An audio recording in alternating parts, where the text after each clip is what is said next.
main drive behind the scheme was actually because the whole road needed a full depth reconstruction, and we wanted to take the opportunity to, rather than just put back like for like, to replace it with something that was much more public realm focused and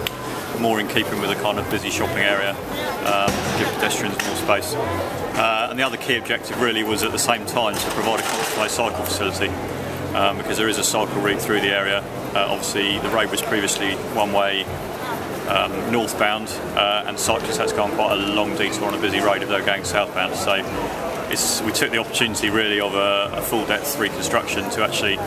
transform the look of the street as well and provide a lot more space for pedestrians and more space for cyclists going southbound, or a completely new space.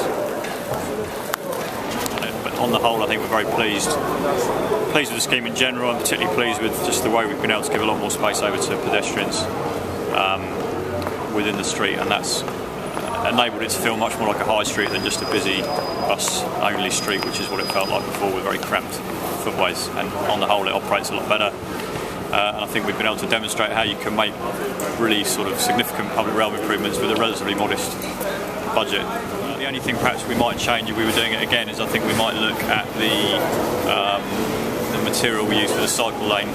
the contraflow cycle lane, and perhaps use a slightly more contrasting colour, because one of the issues we have is some cyclists saying that pedestrians don't realise there's a cycle lane there, and then there's a bit of conflict there. But other than that, it's worked very well, and I think it's achieved pretty much all the objectives we set out when we started.